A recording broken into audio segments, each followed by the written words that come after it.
Hello everyone, so let's see our next question. तो इसमें कह रहा है arrange the following increasing order of CBr bond energy. तो again CBr bond energy find करने के लिए मतलब कौन सा ज़्यादा किसकी एनर्जी ज़्यादा या कम है, इसको फाइंड करने के लिए हमें CBr के बॉन्ड को तोड़ना पड़ेगा एंड उसके बाद कार्बन पे एक पॉजिटिव चार्ज और Br माइनस लीव करेगा। Now if this carbocation is stable तो वो बॉन्ड काफ़ी वीक होगा।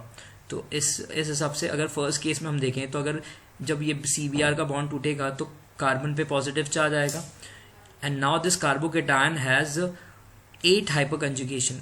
अगर मैं इसके अल्फा हाइड्रोजन की बात करूं तो यहाँ पे 3, यहाँ पे 3 और यहाँ पे 2, तो there are 8 hyper conjugation possibles in this molecule. Second case अगर देखें तो अगर ये बॉन्ड हम तोड़ें तो यहाँ पे there are 5 hyper conjugation and you know that कि हाइपर कंजुगेशन की वजह से पॉजिटिव चार्ज स्टेबल होता है। एंड सी ऑप्शन अगर देखें तो यहाँ पे जब ये बॉन्ड ब्रेक होगा, कार्बन पे पॉजिटिव आया तो यहाँ पे 2 हाइपर कंजुगेशन पॉसिबल है,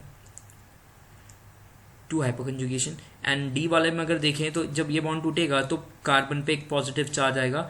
now this is a vinylic group जो कि बहुत ज़्यादा अनस्टेबल होता है बिकॉज पाई बॉन्ड के साथ साथ एक पॉजिटिव चार्ज है विच इज़ हाईली अनस्टेबल। तो सबसे ज़्यादा अनस्टेबल कंपाउंड डी होगा।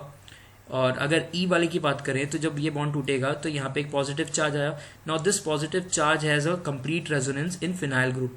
द फिनाइल में ये पूरा बेंजीन के साथ साथ ये रेजोनेंस करेगा because phenyl is nothing but a benzene जहाँ पे जिससे एक हाइड्रोजन को हम निकाल देते हैं। तो this is a phenyl group, तो यहाँ पे रेजोनेंस पॉसिबल है। तो सबसे ज़्यादा स्टेबल जो होगा वो ई वाला होगा। इसके लिए सबसे कम एनर्जी जो होगी, बॉन्ड एनर्जी, वो ई वाले के लिए होगी। तो हमारा जो ऑर्डर हो जाएगा वो सबसे कम जो होगी एनर्जी वो ई वाले के लिए होगी।